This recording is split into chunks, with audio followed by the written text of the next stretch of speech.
Hello everyone. आज हम इस वीडियो में ईवीएस के क्वेश्चन देखेंगे जो आपके प्रीवियस ईयर में आए हुए हैं। आप इस वीडियो को ज़रूर देखें, ये आपके पेपर में बहुत ज़्यादा हेल्प करेगी क्योंकि ये प्रीवियस ईयर क्वेश्चन है और आप जितना प्रीवियस ईयर करेंगे उतना ही आपका टॉपिक क्लियर होता जाएगा। तो चलिए हम इस वीडियो को लाइक कर दें, शेयर कर दें और चैनल को सब्सक्राइब कर लें ताकि आने वाला नोटिफिकेशन आपको मिलता रहे। चलिए हम क्वेश्चन नंबर फर्स्ट देखते हैं। ये कह रहा है आप दिल्ली से तिरुवनंतपुरम रेल यात्रा कर रहे हैं। दिल्ली के बाद पड़ने वाले मुख्य रेलवे स्टेशनों का सही क्रम क्या है? आपका सही आंसर होगा option number first is a right answer. Gwalior, Bhopal, Nagpur, Vijayawada, Chennai and Thiruvananthapuram. Question number second देखते हैं। कह रहे कल्पना कीजिए कि आप अपने विद्यार्थियों के साथ विद्यालय में हैं और अचानक भूकंप आ जाता है। भूकंप के दौरान आप किन सुरक्षा उपायों का पालन करेंगे? फर्स्ट है, सबसे पहले कदम आप इमारत के बाहर दौड़ जाएंगे। सेकंड है, सभी विद्यार्थियों को भूकंप संबंधी ड्रिल अभ्यास करवाएंगे। थर्ड है, डेस्क या मेज के नीचे बैठ जाएंगे। फोर्थ है, खिड़कियों के समीप चले जाएंगे। तो बताएं क्वेश्चन नंबर सेकंड का सही आंसर क्या होगा? इसका सही आंसर हो जाएगा option number third is a right answer. Desk या मेज के नीचे बैठ जाएंगे। क्वेश्चन नंबर थर्ड देखते हैं। निम्नलिखित में से किस कला रूप में वस्त्रों की रंगाई और प्राकृतिक रंगों जैसे गोबर, नील, हल्दी आदि के माध्यम से नमूने बनाना शामिल है? फर्स्ट है मधुबनी, वर्ली, कलमकारी, फुलकारी। तो बताएं थर्ड का सही आंसर क्या होगा? इसका सही आंसर हो जाएगा option number third is a right answer, Kalamkari. Question number 4 देखते हैं। जिस राज्य से नीरज चोपड़ा संबंधित है उस राज्य के लोगों का मुख्य भोजन क्या है? तो आपको पता ही होगा कि नीरज चोपड़ा किस राज्य से संबंधित है। फर्स्ट है इडली, चटनी, चावल, सांबर, रोटी, दाल, राजमा, आलू पराठा। थर्ड है रोटी, सांबर, बांस की रसेदार सब्जी, मछली, कड़ी, शोरबा। फोर्थ है टैपिओका, कसावा, चावल, मछली, कड़ी, शोरबा। तो बताएं फोर्थ का सही आंसर क्या होगा? इसका सही आंसर हो जाएगा option number second is right answer, रोटी, दाल, राजमा और आलू पराठा। आपको पता ही होगा कि नीरज चोपड़ा जो है वो हरियाणा से है और हरियाणा में क्या खाया जाता है? रोटी, दाल, राजमा, आलू पराठा। क्वेश्चन नंबर 4 देखते हैं। क्वेश्चन नंबर 4 हो गया। 5 देखते हैं। कह रहा है हिमानी पानी की खाली बोतलों में पानी, तेल, पेंट आदि का भंडारण करती है। वह इस्तेमाल की गई बोतलों में सुंदर पौधे रोपकर कक्षा की दीवारों को सजाती है। वह क्या कर रही है? पुनः चक्रण, लघुकरण, कम करना, पुनः प्रयोग में लाना, उत्चक्रण। तो बताएं 5 का सही आंसर क्या होगा?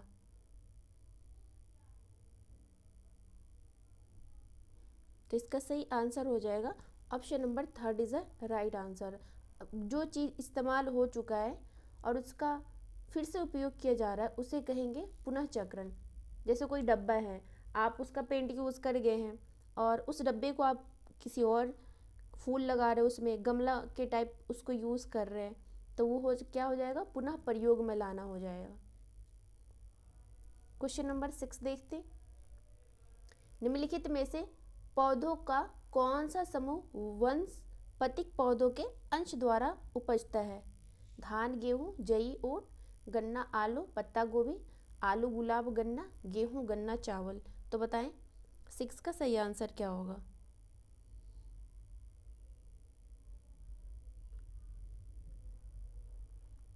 तो इसका सही आंसर हो जाएगा option number third is a right answer, आलू, गुलाब और गन्ना। क्वेश्चन नंबर 7 देखते हैं। खाद्य पदार्थों के उस समूह का चयन करिए जिन्हें पौधे के एक ही भाग से प्राप्त किया जाता है। सेब, आलू, टमाटर, गन्ना, पालक, अदरक, गन्ना, गाजर, गन्ना, आलू, अदरक, कमल, डंठल, पालक, पत्ता गोभी, जीरा और आलू। तो बताएं 7 का सही आंसर क्या होगा। इसका सही आंसर हो जाएगा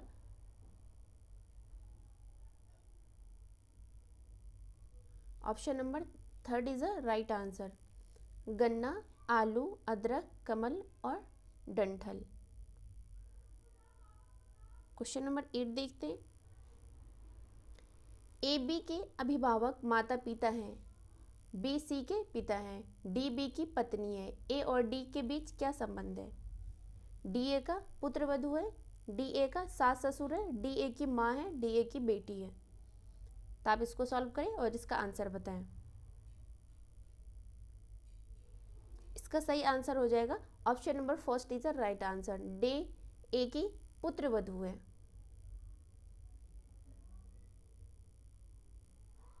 क्वेश्चन नंबर 9 देखते हैं। निम्नलिखित में से किसका फैलाव छितराव अधिकांशतः पशुओं द्वारा होता है। सूरजमुखी, आक, आम, नारियल। तो इसका सही आंसर हो जाएगा option number 3 is the right answer, आम।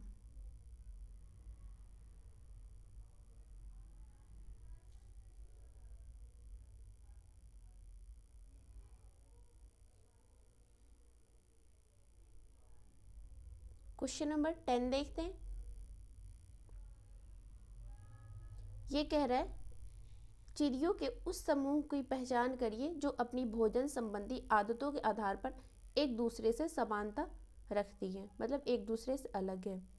मोर, तोता, कबूतर, तोता कौवा उल्लू, उल्लू बाज चील, कटफोरवा गिद्ध कोयल। तो बताएं 10 का सही आंसर क्या होगा। तो इसका सही आंसर हो जाएगा ऑप्शन नंबर 3 उल्लू, बाज और चील। क्वेश्चन नंबर 11 देखते हैं। ये कह रहा है प्राथमिक स्कूल की अध्यापिका नीना अपनी विद्यार्थियों के साथ पर्यावरण अध्ययन की कक्षा में विभिन्न क्षेत्रों में मनाए जाने वाले फसलों की कटाई से संबंधित त्योहारों पर चर्चा करती है। उसके द्वारा लिखित फसलों की कटाई से संबंधित त्योहारों के समूह का चयन कीजिए।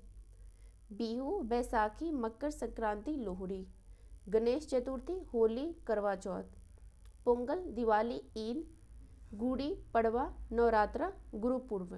तो बताएं 11 का सही आंसर क्या होगा। इसका सही आंसर हो जाएगा option number first Bihu, Baisakhi, Makar Sankranti और लोहड़ी। तो आपको पता ही होगा कि ये सब जो फेस्टिवल है वो फसल होने के बाद मनाया जाता है। लाइक लोहड़ी पंजाब में मनाया जाता है, बिहू वहाँ असम में मनाया जाता है। क्वेश्चन नंबर 12 देखते हैं। आप पश्चिमी घाट के पर्वतीय स्थलों के भ्रमण पर जाना चाहते हैं। आप स्थलों के किस समूह का चयन करेंगे। बेंगलुरु, गांधीनगर, गोवा। क्या कह रहा है पश्चिमी घाट के पर्वतीय स्थलों, पश्चिमी घाट, मुंबई, ऊटी, पुणे, विशाखापट्टनम, भुवनेश्वर, पुरी, महाबलेश्वर, मुन्नार, ऊटी। तो बताएं 12 का सही आंसर क्या होगा। तो इसका सही आंसर हो जाएगा option number 4 is a right answer, Mahabaleshwar, Munnar और ऊटी।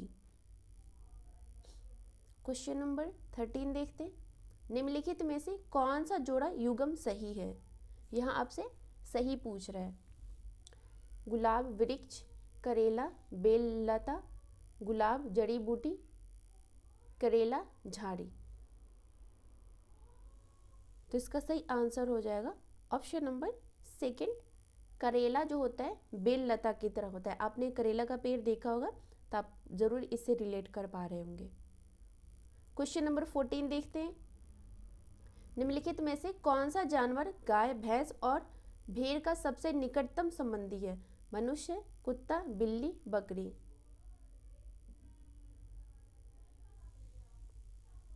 तो इसका सही आंसर हो जाएगा option number 4 is a right answer, बकरी। क्वेश्चन नंबर 15 देखते हैं। निम्नलिखित में से कौन सी विशेषता साइबेरियन सारस का नहीं है। आपसे यहाँ नहीं पूछ रहा है। फर्स्ट कह रहे वे शीत जलवायु से प्रवास करते हैं, वे गर्म स्थानों पर प्रजनन करते हैं, वे अपने आवासों में अलग से अकेले रहते हैं, वे गंभीर रूप से खतरे में हैं और उनकी बहुत कम संख्या रही है। तो इसका सही आंसर हो जाएगा ऑप्शन नंबर थर्ड है, वे अपने आवासों में अलग से अकेले रहते हैं। यहाँ क्या पूछ रहा है? नहीं पूछ रहा है, तो इसका सही आंसर हो जाएगा ऑप्शन नंबर थर्ड। अब हम पेडागोजी के क्वेश्चन देखते हैं। क्वेश्चन नंबर फर्स्ट कह रहा है, निम्नलिखित तकनीकों में से रेटिंग स्केल में कौन सी तकनीक का उपयोग होता है? अवलोकन, जांच सूची, लिखित प्रश्न, नियत कार्य। तो इसका सही आंसर हो जाएगा ऑप्शन नंबर फर्स्ट, अवलोकन, ऑब्जर्वेशन। क्वेश्चन नंबर सेकंड देखते हैं। पर्यावरण अध्ययन में बच्चों को शिक्षण अधिगम से जोड़ने की सबसे प्रभावशाली युक्ति पहचानिए। ईवीएस को बच्चों से जोड़ने की सबसे प्रभावशाली युक्ति पूछ रहे हैं। फर्स्ट है पाठ्य पुस्तक का पठन। पाठ्य पुस्तक जो है वो उससे ज़्यादा बच्चा अच्छे से नहीं सीख पाता है। सेकंड है शिक्षक द्वारा व्याख्यान। जब प्राइमरी स्टेज में बच्चे लेक्चर मेथड से कैसे सीख सकते हैं, आप ही बताओ। थर्ड है शिक्षक द्वारा प्रदर्शन। फोर्थ है किस्से और कहानियाँ। तो इसका सही आंसर हो जाएगा option number 4 is a right answer, किस्से और कहानियाँ। जब बच्चे छोटे होते हैं तो वो किस्से सुनने और सुनाने में इंटरेस्ट रखते हैं। उसको लेक्चर मेथड से भी नहीं समझ आने वाला है। लेक्चर मेथड से तो बच्चों को पढ़ाना ही नहीं है, बिल्कुल नहीं पढ़ाना है। पाठ्य पुस्तक तो इससे बच्चा क्या ही सीखेगा। क्वेश्चन नंबर थर्ड देखते हैं। बच्चा जितना इंटरेक्ट कर सके, आप जब क्वेश्चन सॉल्व करेंगे तो आप एक टीचर बन के जब सॉल्व करेंगे तो आपको सारे पेडागोजी आसान लगेंगे। क्वेश्चन नंबर थर्ड देखते हैं। निम्नलिखित में से कौन सा पर्यावरण अध्ययन में सीखने का रचनात्मक आकलन का साधन नहीं है? आपसे नहीं पूछ रहा है। फर्स्ट है क्रम निर्धारण मापनी, वार्षिक उपलब्धि परीक्षण, वर्णन, उपाख्यानात्मक अभिलेख, पोर्टफोलियो। तो इसका सही आंसर हो जाएगा option number second is a right answer, वार्षिक उपलब्धि परीक्षण। जो रचनात्मक है वो वार्षिक नहीं होता है, तो आपसे नहीं पूछ रहे हैं। क्वेश्चन नंबर 4 देखते हैं। सुनीता ने अपनी विद्यार्थियों को भारत में समृद्ध वनस्पतियों और जीवों के बारे में पढ़ाया। फिर वह उन्हें राष्ट्रीय उद्यान में ले गई। इस शिक्षण विधि से उनके छात्रों को मदद मिलेगी। मौज मस्ती करने और बाहरी यात्रा पर दोस्तों के साथ आनंद लेने में। सेकंड है प्रकृति के प्रति सम्मान विकसित करने में। थर्ड है कक्षा अधिगम को वास्तविक जीवन से सहसंबंधित करने में। फोर्थ है पर्यावरण संरक्षण के लिए कौशल विकसित करने में। तो इसका सही आंसर हो जाएगा option number third is the right answer, कक्षा अधिगम को वास्तविक जीवन से सहसंबंधित करने में। जहां आपका वास्तविक जीवन आ जाएगा तो वो आपका ऑप्शन पॉजिटिव होगा और बच्चा अपने वास्तविक जीवन से बहुत अच्छे से सीख पाता है। बच्चा जिसके बारे में जानता ही नहीं है वो उसको कैसे सीखेगा, इसलिए वास्तविक जीवन की बात कही गई है। क्वेश्चन नंबर 5 देखते हैं। रेशम अपने विद्यार्थियों को देश के विभिन्न हिस्सों में विभिन्न त्योहारों के दौरान तैयार किए गए विभिन्न व्यंजनों की जानकारी एकत्र करने और कक्षा में प्रदर्शित करने के लिए एक परियोजना देता है। इस गतिविधि का उद्देश्य क्या है? आपसे ये पूछ रहे हैं। फर्स्ट है देश में सबसे लोकप्रिय भोजन के बारे में जानना, छात्रों को विभिन्न व्यंजन आजमाने के लिए प्रेरित करना, देश के विभिन्न हिस्सों में पकाए जाने वाले व्यंजनों का रिकॉर्ड बनाना, हमारे देश में संस्कृति की विविधता के बारे में छात्रों को संवेदनशील बनाना।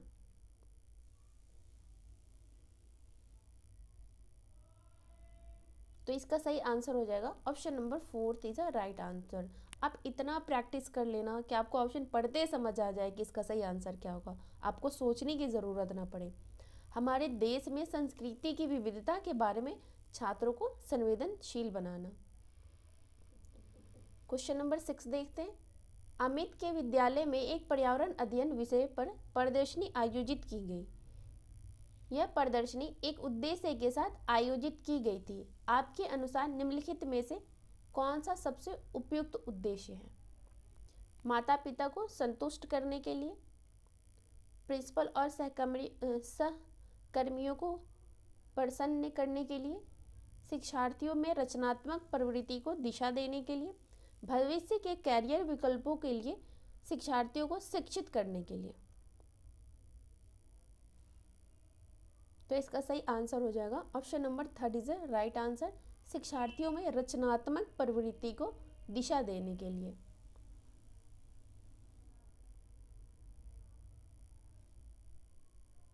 क्वेश्चन नंबर 7 देखते हैं। निम्न में से कौन सा उपागम पर्यावरण अध्ययन के शिक्षण से संबंधित नहीं है? आपसे नहीं पूछ रहा है। एकीकृत प्रक्रिया, निरंकुश, वैचारिक, धारणात्मक। तो इसका सही आंसर हो जाएगा option number 3 is the right answer, निरंकुश। क्वेश्चन नंबर 8 देखते हैं। ईवीएस के अधिगम में निम्नलिखित में से किस विधि के द्वारा अधिकतम मनोप्रेरक पक्ष का विकास होगा? प्रदर्शन विधि, व्याख्यान विधि, एकीकृत विधि, पोस्टर बनाना विधि।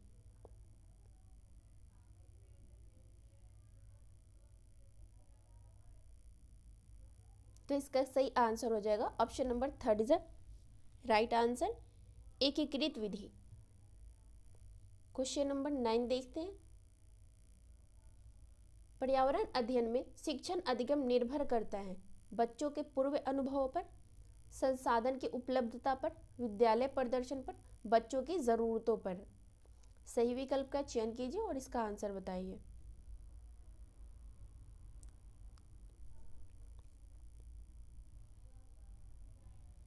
अगर आपको ऐसे क्वेश्चन में कंफ्यूजन हो ना, तो पहले आप ऑप्शन को ये पढ़ना और देखना इसमें से ऐसा कौन है जो नहीं होगा। ठीक है, तो आपका सी जो है विद्यालय प्रदर्शन पर, ये आपका नेगेटिव है, तो आप इसको पहले कट करेंगे। ठीक है, तो आप ये देखेंगे सी किस में है। बी सेकेंड ऑप्शन में है, नहीं होगा। थर्ड में है, नहीं होगा। फोर्थ में है, नहीं होगा। सेकेंड, थर्ड, फोर्थ आपका गलत हो गया। अब ये देखिए ए बी डी क्या है? बच्चों के पूर्व अनुभव पर, बात सही है। संसाधनों की उपलब्धता पर, ये भी बात सही है। बच्चों की ज़रूरतों पर, ये भी बात सही है। इसलिए आपका सही आंसर हो जाएगा option number first is the right answer, A, B और डी। क्वेश्चन नंबर 10 देखते हैं। निम्नलिखित में से पर्यावरण अध्ययन की कक्षा में सबसे ज़्यादा जरूरी क्या है? चार्ट, प्रोजेक्टर, स्थानीय संसाधन, शिक्षक ज्ञान। तो आपका सही आंसर हो जाएगा, आपको पता ही होगा पर्यावरण अध्ययन की कक्षा में सबसे ज़्यादा जरूरी चार्ट नहीं, सबसे ज़्यादा पूछ रहा है प्रोजेक्टर नहीं। इन सब की तो ज़रूरत है, लेकिन सबसे ज़्यादा ज़रूरत है स्थानीय संसाधन की। Option number 3 is the right answer. Question number 11 देखते हैं। एनसीईआरटी ईवीएस पर्यावरण अध्ययन की पाठ्य पुस्तक में रेलवे टिकट का नमूना दिखाया गया। यह इसलिए क्योंकि विद्यार्थियों को टिकट में उपयोग किए जाने वाले विभिन्न विवरण का ज्ञान प्रदान करना, विद्यार्थियों में निर्णय के कौशल को विकसित करना, विद्यार्थियों को रेलवे के बारे में अवगत कराना, वास्तविक अनुभव के द्वारा संप्रेषण और अवलोकन कौशल को विकसित करना। तो इसका सही आंसर हो जाएगा option number 4 is the right answer. आपका फिर से आ गया वास्तविक अनुभव के द्वारा संप्रेषण और अवलोकन कौशल को विकसित करना। क्वेश्चन नंबर 12 देखते हैं। ईवीएस के शिक्षण अधिगम में निम्नलिखित में से क्या बच्चों में विकसित होता है? अच्छी याददाश्त, पहचानना, करके सीखने की प्रवृत्ति, रटना। रटना तो हो ही नहीं सकता है, हमको किसी भी हाल में बच्चे को रटवाना नहीं है। तो इसका सही आंसर हो जाएगा option number 3 is the right answer, करके सीखने की प्रवृत्ति। अब बच्चा जितना करके सीखेगा वो उतने अच्छे से ही सीखेगा, उतने लंबे समय तक उसे समझ आएगी और याद रहेगी। क्वेश्चन नंबर 13 देखते हैं। पर्यावरण अध्ययन में स्टोरी टेलिंग कहानी वाचन एक प्रभावी शिक्षण रणनीति है। निम्नलिखित में से कौन सा इसका उपयोग करने का सबसे उपयुक्त कारण है? सबसे ज़्यादा उपयुक्त कारण पूछ रहा है। यह पाठ्य को विद्यार्थियों के लिए रोचक बनाती है, यह विद्यार्थियों में कहानी लेखन का कौशल विकसित करती है, यह विद्यार्थियों में सुनने का कौशल विकसित करने में मदद करती है, विद्यार्थियों कहानी के पात्र से अपने को आसानी से जोड़ सके। तो इसका सही आंसर हो जाएगा option number 4 is a right answer. विद्यार्थी कहानी के पात्र से अपने को आसानी से जोड़ सके। क्वेश्चन नंबर 14 देखते हैं। आपको पता ही होगा कि जो पेडागोजी के क्वेश्चन होते हैं ना, वो थोड़ा लेंदी होते हैं, बड़े बड़े होते हैं। बात तो छोटा सा पूछता है पर क्वेश्चन बड़ा कर देता है। कह रहा है पर्यावरण अध्ययन की शिक्षक कक्षा 5 के विद्यार्थी को एक वीडियो दिखाते हैं जिसमें एक बैलगाड़ी पर अत्यधिक सामान लदा गया है, जिसके कारण बैल लड़खड़ा कर चल रहा है।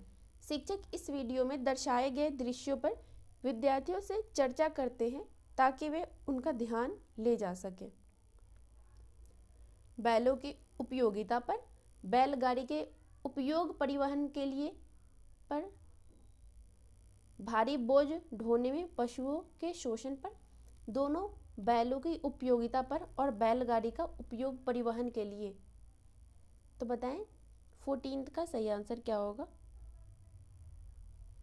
इसका सही आंसर हो जाएगा option number 3 is a right answer. भारी बोझ ढोने में पशुओं के शोषण पर।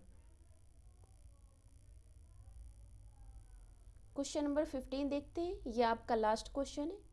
ये कह रहा है पर्यावरण अध्ययन के शिक्षण में बच्चों द्वारा प्रश्न पूछना अत्यधिक महत्वपूर्ण है। बिल्कुल, क्योंकि ये प्रश्न संकेतक हैं। बच्चों को क्या पता है उसका, बच्चों के याद करने की क्षमता का, बच्चे क्या जानना चाहते हैं, शिक्षक की क्षमता का। यह बच्चा क्वेश्चन पूछेगा, शिक्षक की क्षमता का तो बात ही नहीं कहा गया है। तो बताएं क्वेश्चन नंबर 15 का सही आंसर क्या होगा?